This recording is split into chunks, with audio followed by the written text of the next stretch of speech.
All right, hey everybody, welcome to the sort of okay show about horses with Buck, Kyle, and today I didn't just get Buck on the show, I've got Graeme on the show as well. I hope I'm pointing in the right direction to get him up on the screen. I think it's actually maybe that way.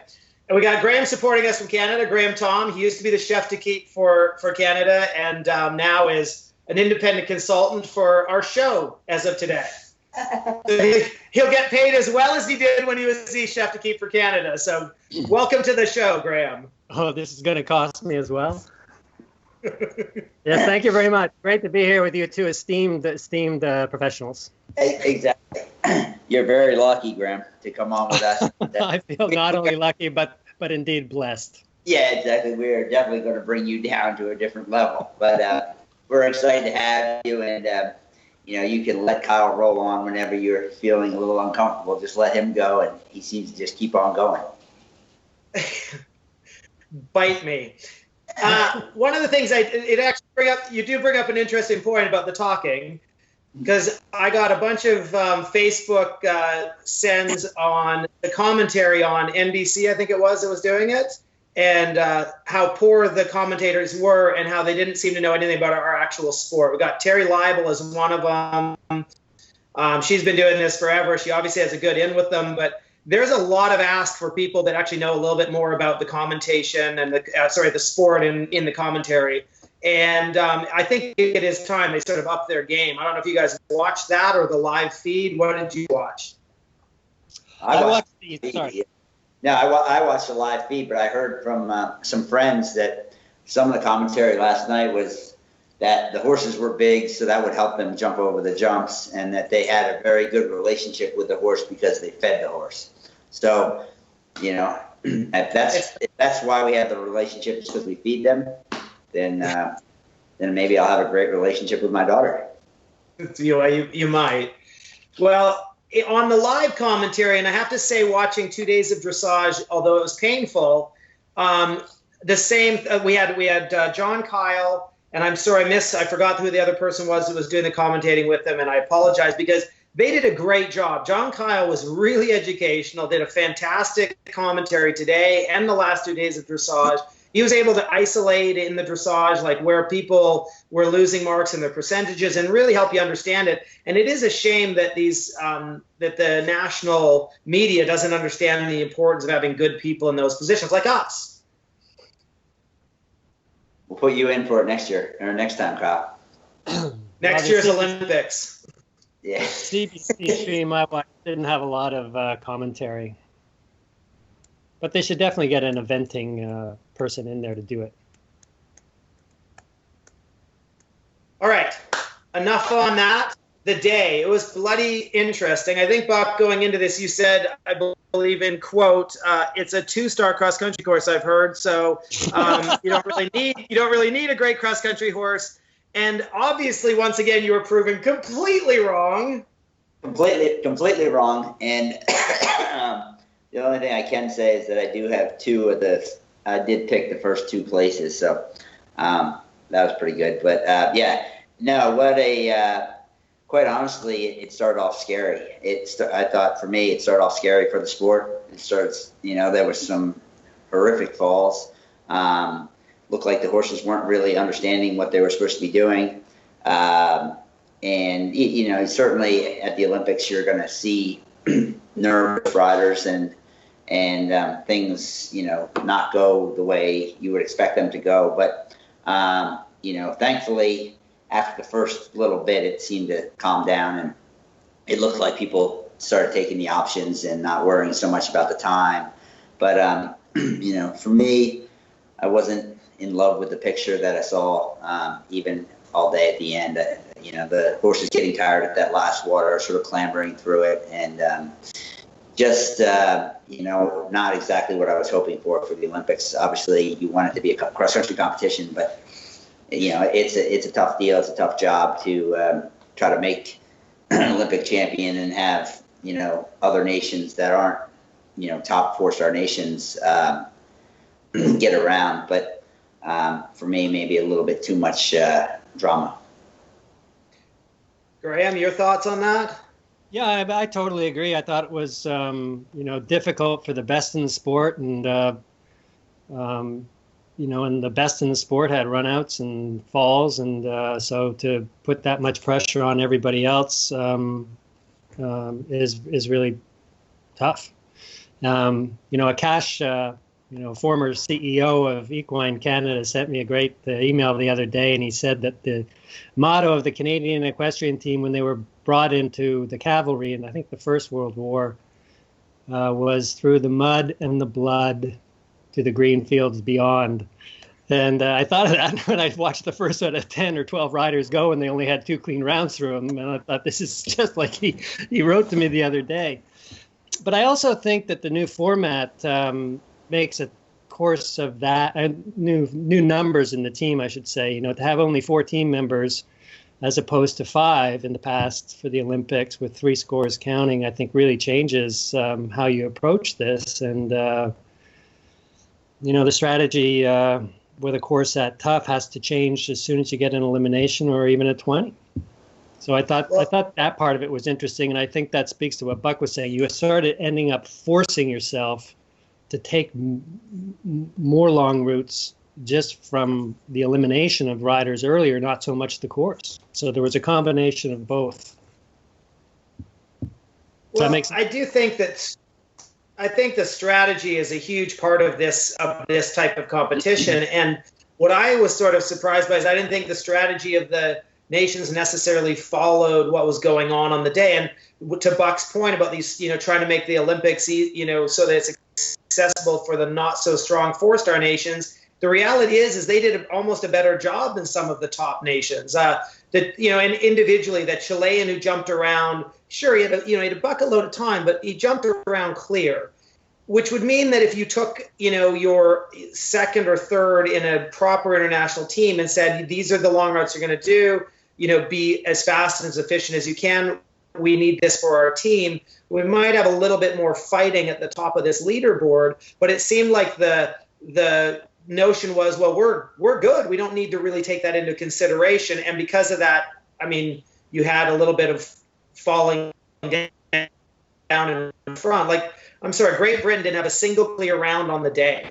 So there was obviously a couple of issues there, but a very, unexpected, and you don't get any stronger than the UK. So I don't know that the course designer, I feel the course designer did a pretty good job getting it where he challenged those guys, but still allowing, if you were comfortable being, say, intelligent in how you approached it, giving you a chance to get around it. Brazil's in 5th, and they would be, I believe they're in 5th, yeah?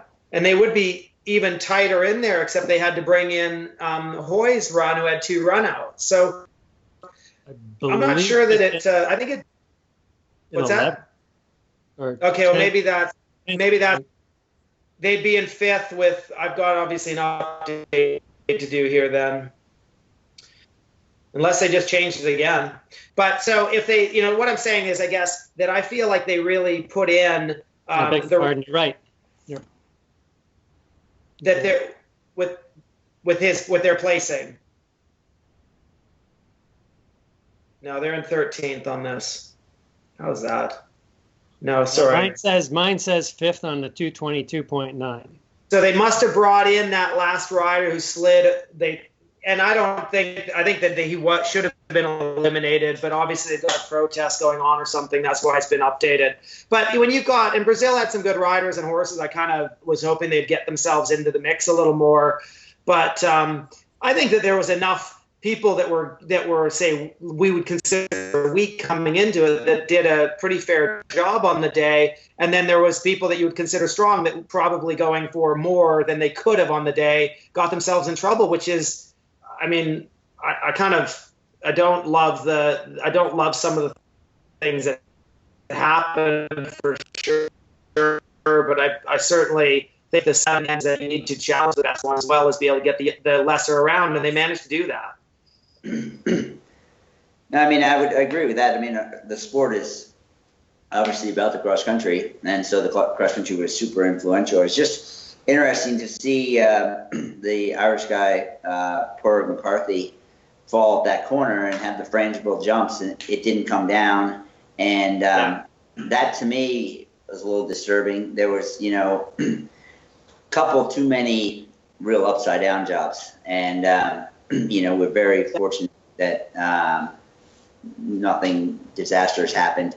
But that was like, for me, looks like that's how things should break, And then you have pins breaking where horses clearly weren't going to fall, but we're getting penalties for that. I think we needed, obviously safety is a big topic of conversation in the sport all the time, but I think we need to sort of go back and figure out how come it doesn't break when a horse lands straight on top of it and flips over completely and somebody gallops by and bumps into it and it falls down.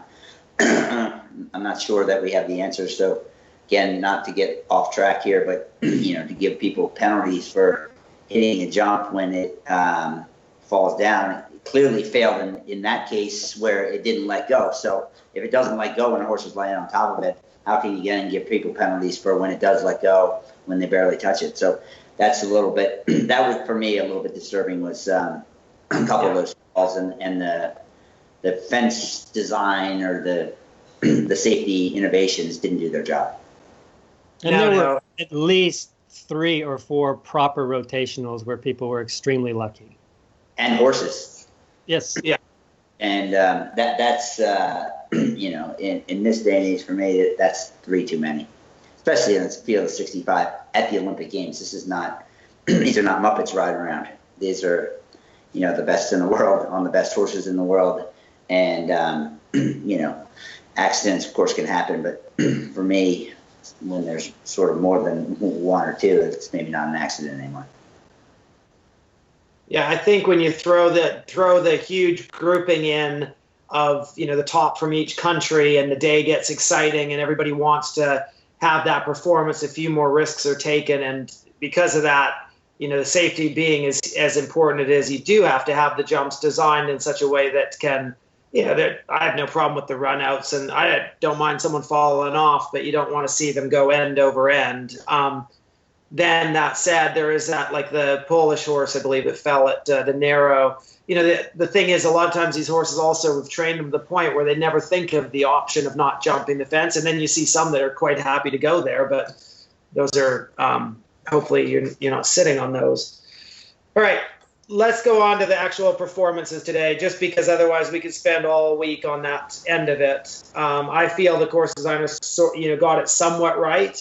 And Buck's feeling is was a little bit stiffer, so it'd be interesting to see what the fans say. I'm sure that we're both right and wrong in front of people's eyes. I mean, there's no truly right answer. So, people that stood out for you, do you want to do them by sort of run through teams, or do you want to just talk about some individuals? How do you want to proceed with that? Why don't we do our best and our most disappointing? One person each. All right. Who's going first? And we're going to touch on the Canadians and the Americans in a separate category. Is that what we're doing? Well, we'll talk about the riders. We've got a list of riders we're going to go through, and the Canadians and Americans are on that. So, Graeme, since you're the guest here, why don't you go first? Well, I would say that my 2, if I were to pick best and worst, or best and most disappointing, I'm going to take the two prices, Janelle and Tim, and say that I thought Janelle's ride at the end of the day was absolutely spectacular. She didn't have the dressage she wanted. They already had a team member eliminated, and she started out sticky and put her foot down. And I think I would check this, but I would bet for sure that she had the fastest time of any individual rider with only 1 spot remaining for the team to finish a team.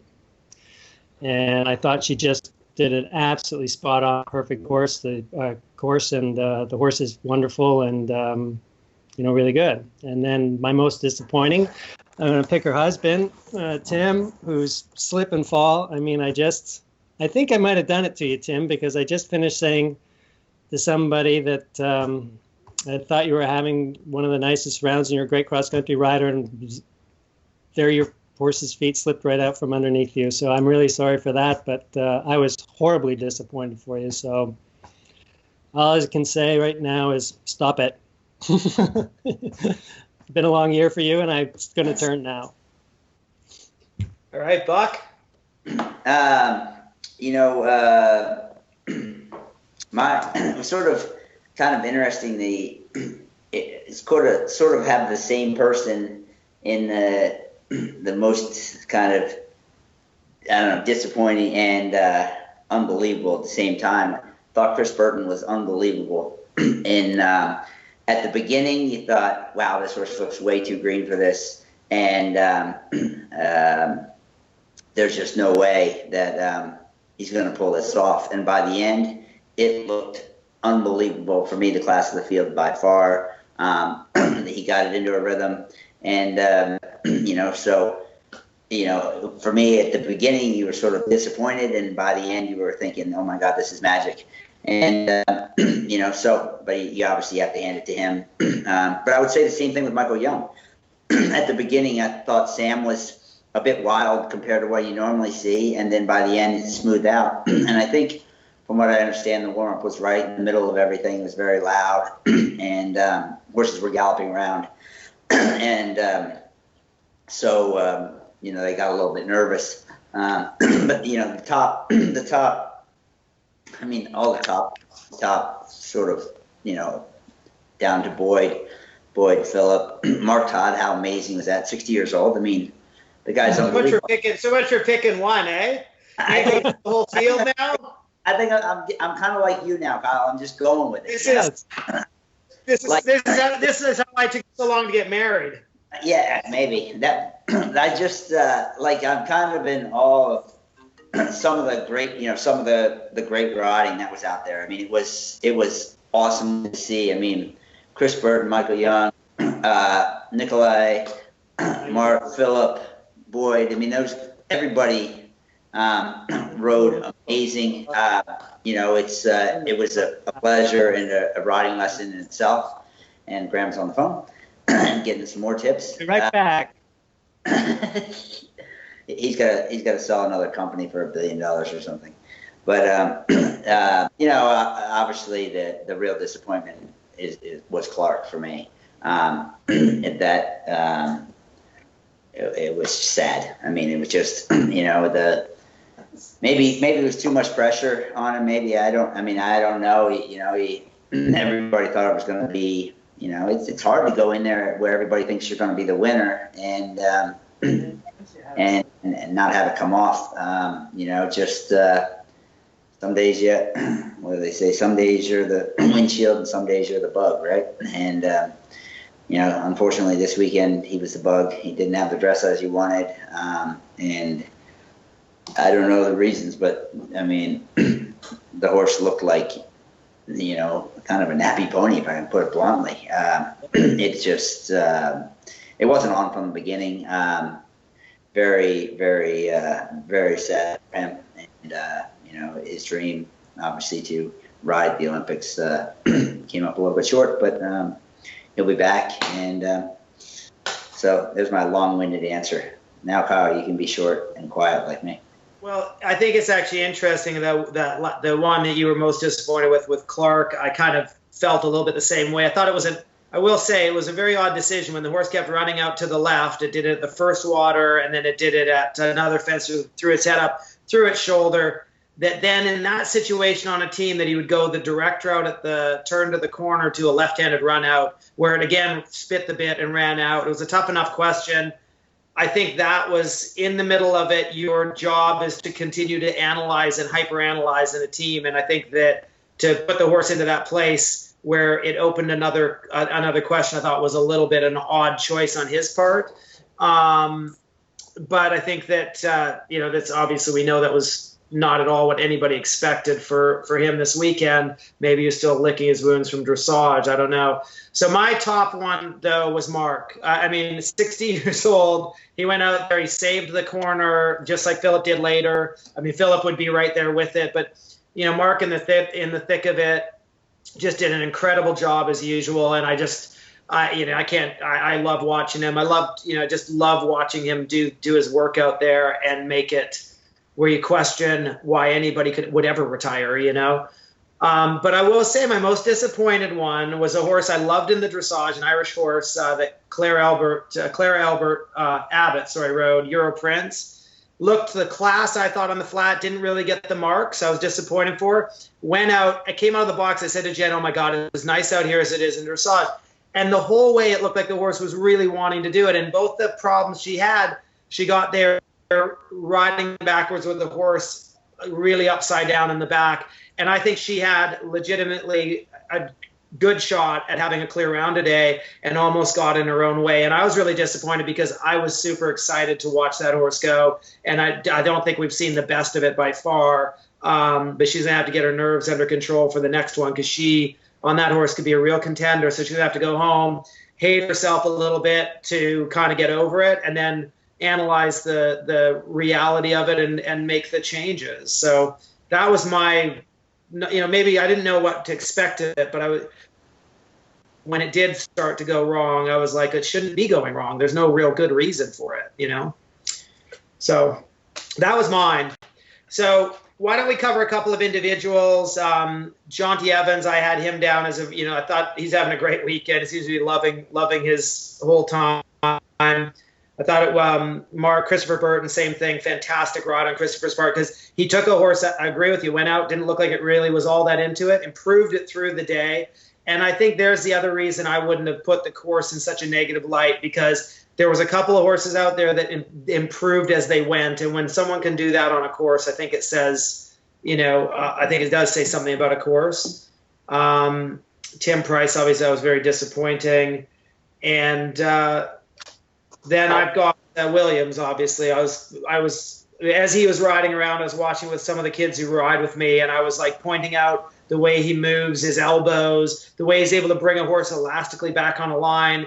And then when he had the run out, when he ended up with that 20, to me it was an odd thing in a championship that he wouldn't have immediately off of the one before gone, I can't cross my paths here. He could have gotten away without the 20 there. And he got the 20 the same way that Becky Holder got it in Hong Kong, or the extra 20 or 40 in Hong Kong, where he crossed his path where it wasn't a necessity, in my opinion. I mean, he could have easily pulled up, gone back up. Enough people had done it during the day and trundled down the jump, but he went right instead of left, and he closed his door for an option. Yeah, I would be not quite so critical of him. I think he's amazing, and I don't actually think that horse is terribly easy to ride. It looks like if you touch the reins at the wrong time, and I would, I think for William, I mean, the guy's an inspiration, right? Like, he's what we all wish we could ride like. And you just wonder with him, and maybe with Clark, that there wasn't enough competition. They weren't, William is so used to winning Kentucky, Badminton, Lemuelin, Samir, blah, blah, blah, whatever else that he went to that year. And so maybe he's just not quite as competition tested as he had been in many other years. And you know what, sometimes you just say, shoot, I just had bad luck, like it was just one little off thing. I mean, Ingrid Klinke could be in second. She just had a little bit of a blip too, like what a beautiful round that was.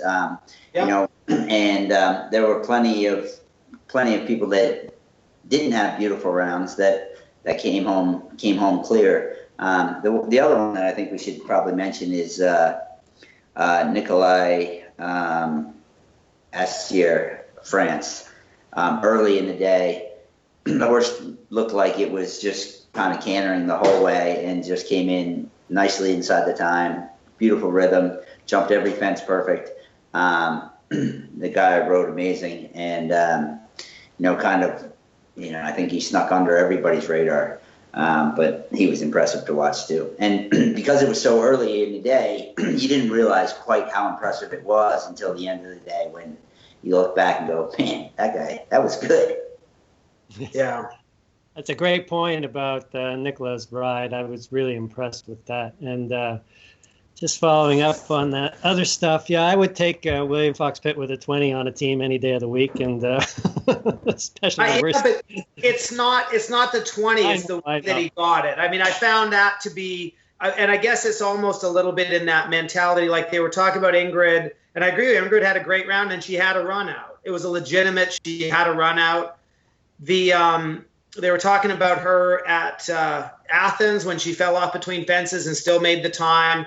And they said that Christopher, their coach, had basically given them every possibility of scenarios that could happen, including falling between jumps. What are you going to do if that happens?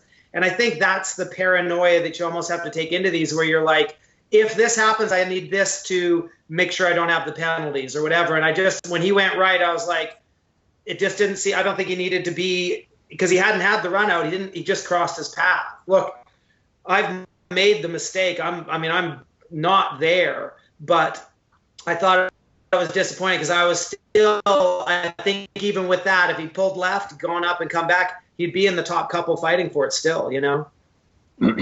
I think Ingrid only had 6 or 8 time penalties even with the 20. I think it was on both, wasn't it? Yeah, she was. It was incredible. And that horse looks like it goes around there. It's no impressive at all. And she just keeps going away and chucking along. And I thought she did a great job there. Really unfortunate about that last run out. Just got a little stretched out for 2 strides there. Yeah. Yeah. Okay. So we've got shall we talk about the 4 Americans? Philip? Sure. Yeah. Philip did an incredible job. I think we got video footage being put up right now to run through his save at the corner. It was, again, just impressive. He put himself over to the right-hand side of the horse and almost shoved it from the air, sky hooked it over top of that jump. It goes to show how important the athletic ability is of a rider. And, I said this to the kids I was watching with. It's like, people want to be taken seriously in this sport. I think you got to be fit, you got to be strong, and you got to be ready to perform. And anybody who doesn't take care of that part of their program is giving an edge to someone like Michael Young or Philip or whoever is fit enough. And those guys are already more skilled than most of us. So why would you give them an extra edge that you can do something about? I think Philip showed it there the whole way around the course. He just did a great job. Yeah, Philip was amazing. You kind of think of what Graeme said about Janelle. What if Lauren had stayed on her feet, and what if the Americans, does he go that way if he's, does he have quite the round? Basically, he had nothing to lose. It was all or nothing, and as Philip does, he pulled it off, and probably with the story of the horse and the friendship he had with Bruce Dutch as well, and it's kind of fitting that he has a really good result, and maybe that wouldn't have come to happen if the team had been still in with a chance, and but what a great ride he gave that horse, and that horse for me looked as good as I've ever seen him. He looked more rideable. Sometimes he can look like he's a bit too much of as Philip calls him, a beast. That he looks like he's taking the jumps on, and then he tends to look like he gets a little bit tired at the end. And I thought it stayed the same the whole way. And then Boyd, he went out there going for it, no question about it. And he rode.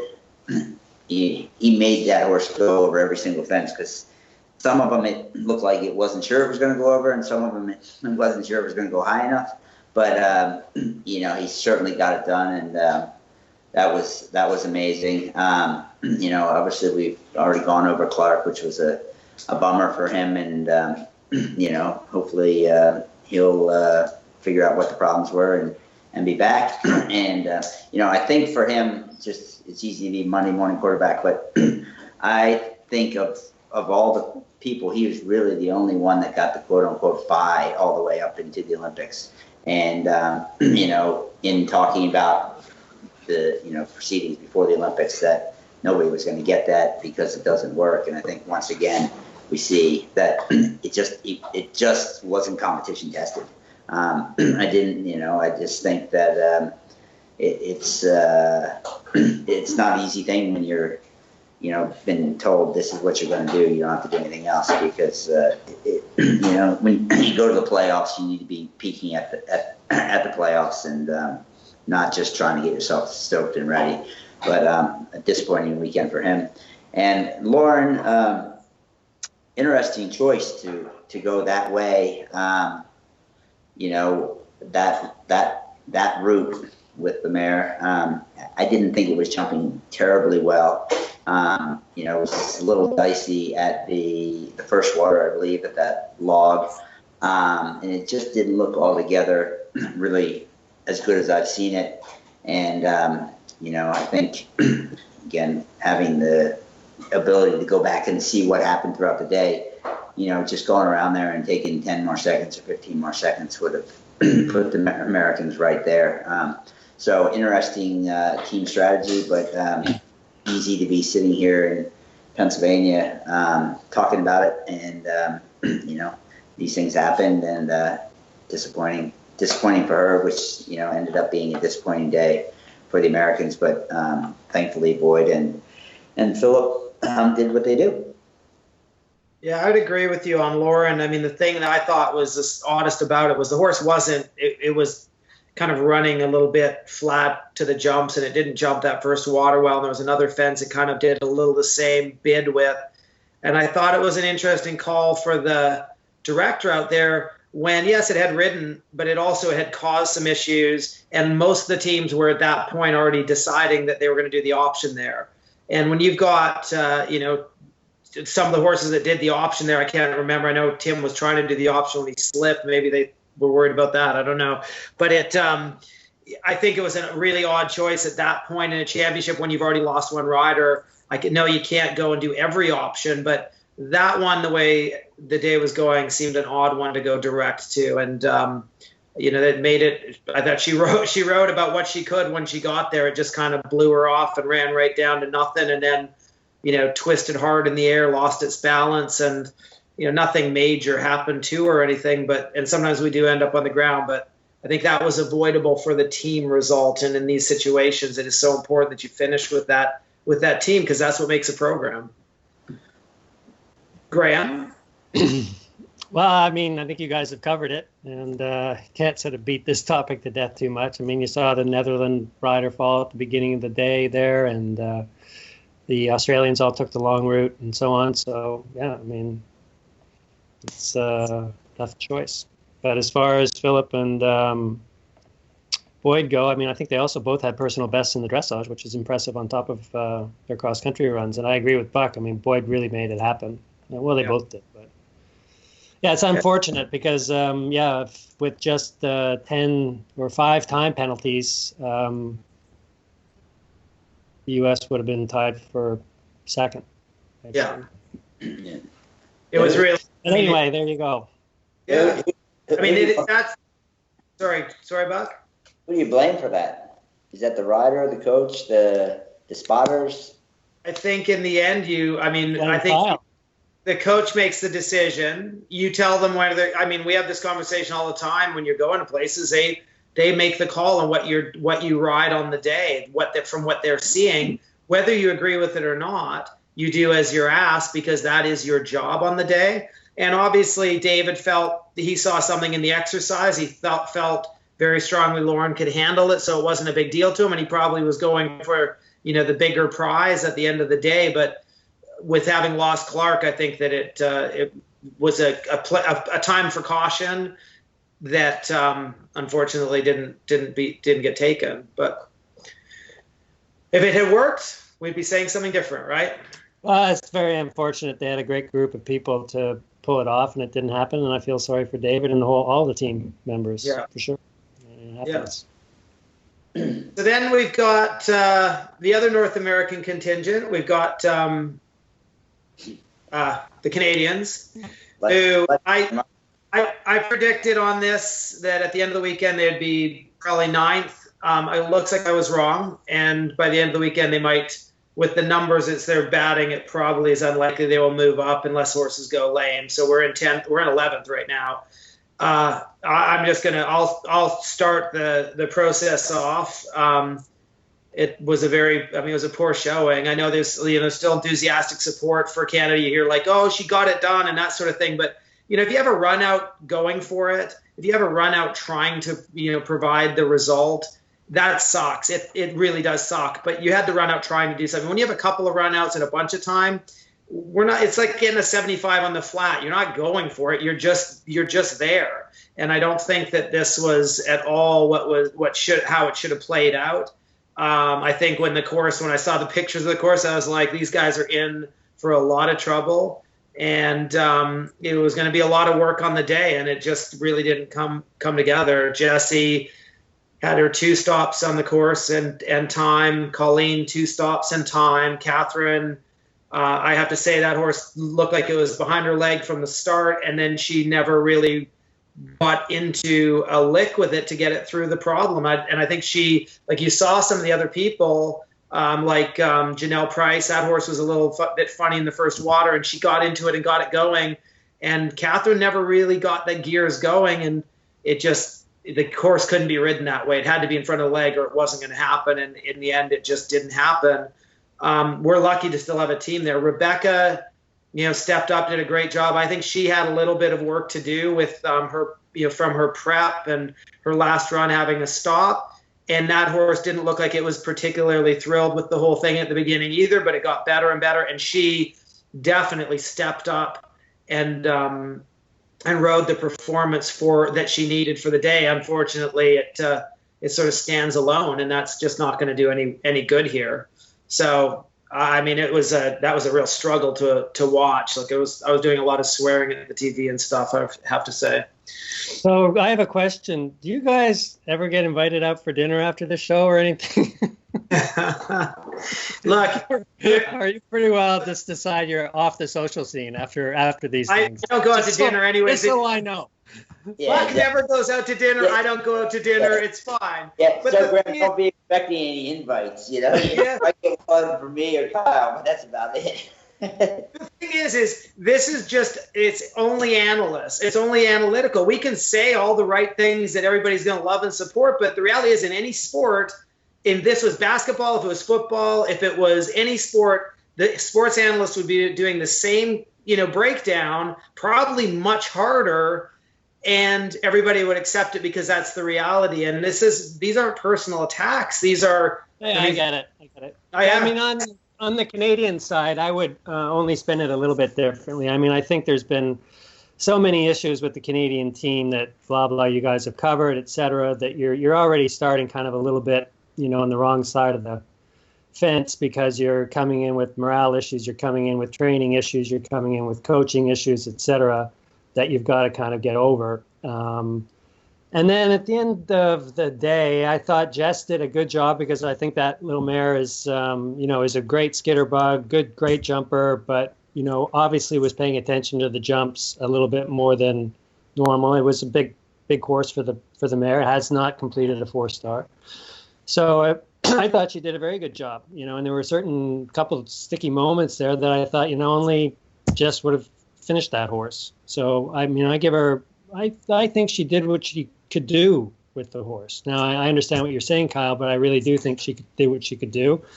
And, Catherine, bummer, for sure. Not, I think you got it. And, but I give, I didn't actually see Colleen's stops because they didn't show them on the CBC feed. But, tough position. She's never been through a 4-star. Never been to an Olympics. Had the most pressure of any of the riders because she was the one that had to complete to keep the team alive. So, not an ideal finish, especially given the way the horse has gone this year. Rebecca, spectacular job. But, there's the experience, too. I mean, horse starts out sticky and then whack at the triple bar and then again over the corner and whack again, and then smarten ups, and then the horse picks up a rhythm. And so I give her credit, and I give credit. But the thing is that you're absolutely right. Colleen did exactly what she could do, I think, under a tough situation, her first Olympics. Jessie did absolutely what she could do with that mare at her Olympics. I'm not taking anything away from them, but the reality is how did we get into that position anyways? Like, that's where there was too much conflict going into it. So there's no way the coaches and the rider and the coaches were going to be getting along. But you've got them. If you've got one person like Colleen who's coming into her first big event, then you need to make sure you're solid around it or whatever. There just wasn't the correct, there wasn't the great, it wasn't, the dynamics weren't there for what needed to happen. Well, I would also say, but I would also say, now Colleen had a lot of runs coming up to her. She had more runs than anybody else. But I mean, this notion, and Buck, I'd love to hear your opinion, both of you guys. I mean, but this notion of prepping for a 4-star, which turned out to be kind of quite a proper one, on CICs only, to me, it's just goofy. She did a CCI. No, she did. But I mean, in general, like the Canadians don't have a lot of depth right now, for sure. And you go and you try to save what you've got. Right. And you save what you've got by doing CICs, and everybody says CICs, but I'm sorry, but they're horse trials. They're just, you know, call them whatever you want. They're horse trials, and I just don't think you're, realistically going to compete with the Australias, New Zealands, Germany, France, Great Britain's running around on CICs. Okay. Buck, what do you think? Graeme, Catherine did badminton, for God's sakes. Oh no, she Rebecca did a Rebecca only did CIC, so they're right in that team. You've got two that went different paths, and one of them was successful, one failed. You've got the year that Leslie won the Olympic medal. He says that the reason he won the Olympic medal is because he was able to isolate one performance for the Olympics. They let him through and gave him a bye for badminton. I think it's very much individual. If everybody's told to do the same thing, how can you possibly get a good result? What works for some doesn't work for others. I just don't think there's one answer. But I'm sure Buck would disagree. No, I don't necessarily disagree, but I think that, to Graeme's point, if that was the case with Leslie, he had other horses to ride. He had other competitions to do, and you've got to lose before you're going to win, right? Like we all can sort of we've all been part of that process, and but if you don't have the horses to do the other competitions on, I don't think you can save the one horse. And I think that a little bit is what competition got. The lack of competition was not great for Clark, probably. The horse went his best when he was running it all the time, he's getting it fit, and he was competing it and trying hard with it. I would I haven't seen Rebecca go a lot, but I would have questioned a little bit at the beginning when it looked a little bit hairy, that it just needed to get going a little bit. And was she as sharp maybe as I had seen her? I think the Catherine Robinson, I think she was maybe just a little bit, it looked maybe a little starstruck, a little, oh my God, I'm at the Olympics. And because I saw her go at badminton, although it was very, very slow, it was very good. And it didn't look the same. But I would tend to agree with Graeme a little bit that the CCIs are very important. And I'm not sure with the Canadian program of doing the CCIs and then going back a couple of weeks later and doing a CIC really was a great idea, and then they have to ship all the way to Brazil and have different climate and different altitude and la la la la. Who knows? But that the Canadian disappointment was a sort of systematic failure for me. That it was too much for the riders to overcome, and it's just my opinion. I don't know all the ins and outs like you two do, but from the outside, there was no camaraderie. There was no, you could it was pretty clear when Jessie finished. Like I didn't see anybody running up to her. Like she was by herself. Like for 5 seconds. Like you see the other countries and everybody comes and whatever. And so you definitely saw a little bit of separation in the team. I think with the riders and the grooms with the Canadian team, there's a ton of camaraderie, and even with the appeals and everything that happened prior to, everybody really did get along quite well.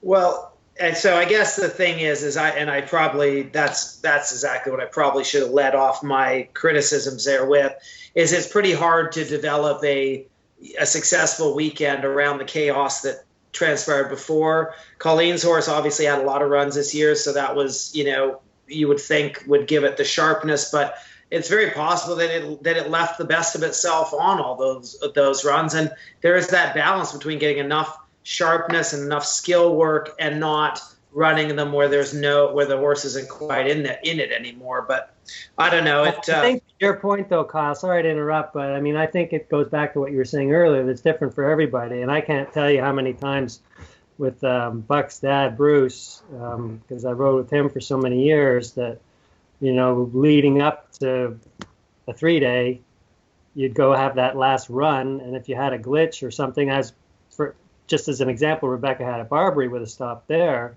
I remember Bruce just saying, well, aren't you glad he needed that and you got it out of the way? Now you'll know to be prepared for it, as opposed to constantly waiting and saying, oh, I'm going to wait and just go and hope that I peak on the day. It doesn't happen. Yep. Yeah. I agree with that. And to Jesse, poor Jesse, I think, flat out that horse maybe just not quite good enough, especially for the long distances and the angles that Mission Lake horses require. And you really look back on a day like this and feel bad for Selena, because, man, that would seemingly, again, from America, looking like that might have been right up that horse's alley. That big stride, big scopy thing. She's got the experience. I think she was sorely missed on that team. Yeah. The horse's forte is the cross country. Okay, so we've covered everything there. The team order right now is Australian first with 150, New Zealand right behind them on a 154, France behind them on a 161. So it's still a very tight competition. Then we drop back a few points to Germany at 172. And then the second competition almost happens, which is the Netherlands in fifth at 238.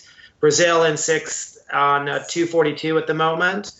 And, obviously it doesn't seem like they're going to be stepping up to the medals unless something happens tomorrow in the jog or someone goes off course in the show jumping, which happens sometimes, right? So it was, again, I do not love the falls, but I love the runouts and things like that at these things, because I think in the end you do have to show up with cross-country horses, and it's important that is, in the forefront of what we do in our sport. Tomorrow, the show jumping obviously is going to be very influential. So it'll be good watching yet again tomorrow. I might not get anything done. And is Tokyo Olympics only 3 on a team? That is the discussions that are going on. Yeah. They might have verified, how the FEI is. They might have said yes, and then they'll change their mind 15 times and decide everybody has to wear pink bunny hats. Good idea. That's the FEI. Kyle. Anyways, thanks for joining us. It was a lot of fun. Thank you so much for inviting me. And yeah. I had 2 friends I thought left, and now I'm pretty well sure I'm down to none. Yeah, we've got each other, so we hang out and think we're important and think we're cool, and why everybody else hates us. All right. Cheers, guys. Yeah, thanks, guys.